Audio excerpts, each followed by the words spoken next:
हमारे साथ दो खास मेहमान जुड़ चुके हैं। ऋचा शर्मा हैं, सोशल एक्टिविस्ट हैं, दिल्ली से हैं, लगातार अहम मुद्दों पर अपनी बात रखती हैं। दूसरी तरफ निकिता चतुर्वेदी हैं, जो कांग्रेस की नेता भी हैं और सोशल एक्टिविस्ट हैं, सोशल इशू पर लगातार अपनी बात रखती हैं। इनसे मैं बात करूंगा क्योंकि माइग्रेंट्स का जो मुद्दा अभी चल रहा है उसको लेकर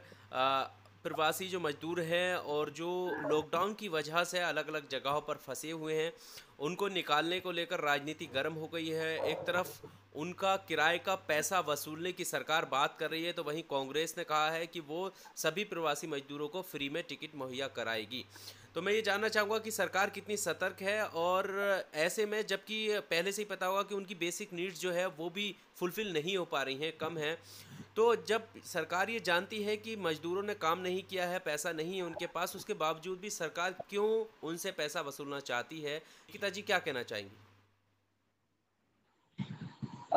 देखिए, ऐसा है कि सरकार कितना ध्यान रख रही है ये मुझे बताने की ज़रूरत नहीं है। हम रोज़ जिस दिन से ये लॉकडाउन शुरू हुआ है, उस दिन से आज तक हमारे सामने सारी बातें हैं और लगातार हम देख रहे हैं कि दिन दिन ब दिन जो है, स्थिति बहुत ज़्यादा खराब होती जा रही है, विस्फोटक जिसको कहना चाहिए। आज आपने देखा कि अलग-अलग शहरों में, सूरत वगैरह में जो मज़दूर थे, जो लेबर फँसी हुई थी, उन्होंने न जाने आज उनके ऊपर पुलिस की तरफ से भी अटैक हुआ है, क्योंकि वो इतने अग्रेसिव हो गए वापस जाने के लिए कि वो ये किसी भी तरह से रुकने को तैयार नहीं है। बात ये नहीं है कि उनको यहाँ खाना मिल रहा है या नहीं मिल रहा है, लेकिन कह सकते हैं कि ये अकल्पनीय है। आप सोच नहीं सकते कि आप यहाँ कैसे रहेंगे। देखिए, ऐसा है कि बहुत जैसे सरकार ने भी अपील की थी, मोदी जी ने, जब दिया बत्ती कहा था, जब थाली कहा था, उस टाइम उन्होंने एक अपील और की थी लोगों से कि जो एम्प्लॉयर्स हैं, वो अपने एम्प्लॉइज़ की, जो अपने यहाँ लोग काम कर रहे हैं, उनकी तनख्वाह ना रोकें। ठीक है, ये बात कही थी मोदी जी ने, इस बात पे किसी ने ध्यान नहीं दिया। एक और बात उन्होंने कही थी कि जितने लोग हैं, वो 9 परिवारों की जो है, समृद्ध परिवार जो हैं, वो 9 परिवारों की अगर ज़िम्मेदारी ले लेते हैं, तो ये जो स्थिति है, इससे हम आराम से निकल जाएँगे। लेकिन एक्चुअली मुझे लगता है कि लोग ज़िम्मेदारी लेने को तैयार नहीं थे। तो इसलिए सबसे पहले जो एम्प्लॉयर्स थे, जिनके यहाँ लोग काम कर रहे थे, ठेकेदार थे, जिनके यहाँ मज़दूर काम कर रहे थे, सबसे पहले उन लोगों ने अपने जो कर्मचारी थे, उनको कह सकते हैं कि उनको बिल्कुल अबंडन कर दिया, उनको बिल्कुल भूल के वो सारे के सारे लोग जो हैं, वो स्क्रीन पे से, आप ये कह सकते हैं कि पिक्चर में से हट गए और उनको ऐसे छोड़ दिया कि वो अपने आप अपना ध्यान रखें। तो आज की डेट में जो स्थिति है, लगातार ऐसा नहीं है कि उनको सरकार की तरफ से मुझे नहीं पता कितनी मदद हुई है, लेकिन सामाजिक संगठनों ने जो अलग-अलग लोग हैं, लोगों ने अपने घरों से बना-बना के खाना दिया है। तो ऐसा है कि जब ये चीज़ें हो रही हैं, माइग्रेंट्स जो हैं वो इसलिए परेशान हैं कि रहना, खाना, पानी, आपको पता है पीने के पानी तक की इतनी समस्या है। जिस सोशल डिस्टेंसिंग की हम बात कर रहे हैं, राशन जो है मेरे हिसाब से राशन जिस तरह से दिया गया, खाना जिस तरह से दिया गया, वो बहुत ही कहना चाहिए कि अमानवीय तरीका है, लोगों को खाना-पानी देने का। और पानी के लिए जो लगती हुई लाइनें हैं, जिन इलाकों में पीने का पानी लोग बाल्टियों में, डब्बों में और जो फ़िल्टर के कैन्स-वैन्स होते हैं, उनमें भर-भर के ले जाते हैं। तो वहाँ हमारी ये बात करना कि भई आप हाथ धोते रहें, घर में रहें, सुरक्षित रहें,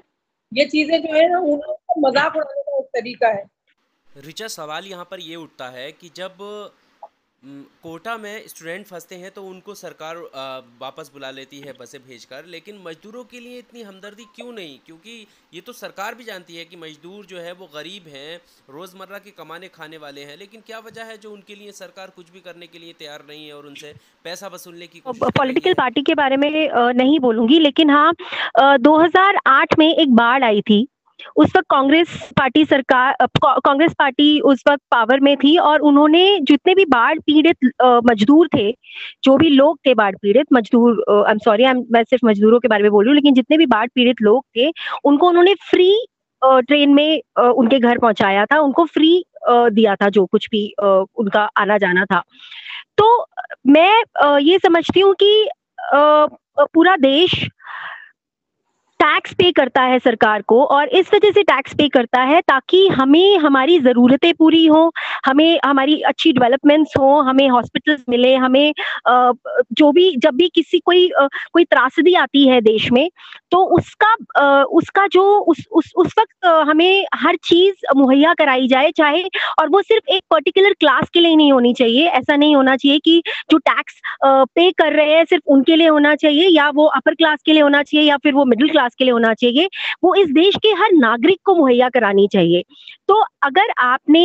उस वक़्त जिस वक़्त फ्लाइट्स इंटरनेशनल फ्लाइट्स बंद कर देनी चाहिए थी, जिस वक़्त आपको मालूम था कि all over the world corona फैला हुआ है, आप चाइना से वो फैला था, आपने चाइना से भी फ्लाइट्स को ऑन रखा क्योंकि आपको वहाँ फँसे हुए लोगों को यहाँ पर लेकर आना था, जो एनआरआईज़ थे, जो कि अफ़ोर्ड कर सकते थे। अगर आप उनसे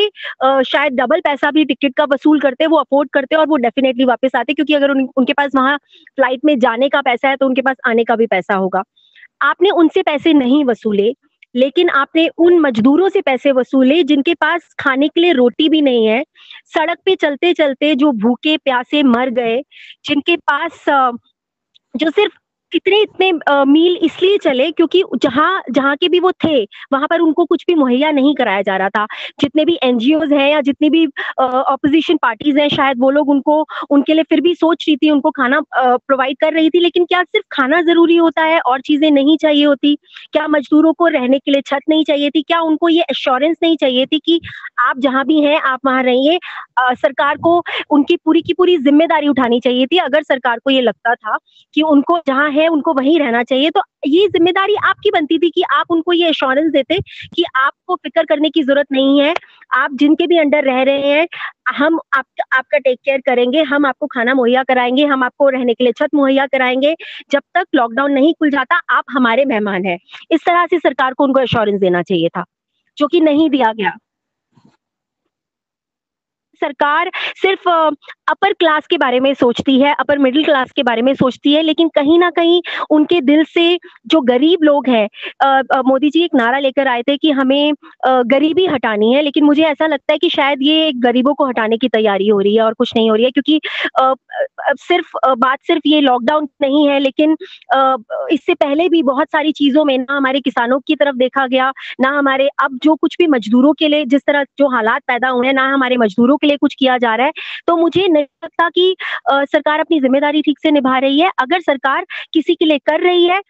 तो वो सिर्फ़ उन्हीं लोगों के लिए कर रही है जिनके लिए जो लोग अफ़ोर्ड कर सकते हैं, जो लोग बड़े परिवारों से आते हैं, कोटा से जो भी बच्चे आए वो बड़े परिवारों से थे। आपने उनका दर्द समझा, उनके माँ-बाप का दर्द समझा कि उनके बच्चे दूर हैं, तो उनके बच्चों को आपको घर पहुँचाना है, जबकि वो अफ़ोर्ड कर सकते थे वहाँ पर रहना लॉकडाउन तक। लेकिन फिर भी आपने उनके लिए बसेस भेजी, आपने उनके लिए सब चीज़ों का अरेंजमेंट किया। लेकिन वो मजदूर जिनको ये लगता था कि हम अपने गाँव जाएँ, चाहे हम सूखी रोटी और नमक से हम खाना खाएँ, लेकिन आपने उनके बारे में कुछ भी नहीं सोचा। आपने जो ट्रेनें आपको शुरू से चला देनी चाहिए थी लॉकडाउन से पहले, आपने वो नहीं चलाई, और जब आपने बसेस और ट्रेन चलाई भी तो आपने उससे दुगना किराया वसूला। तो ये कहीं की इंसानियत तो नहीं है ना?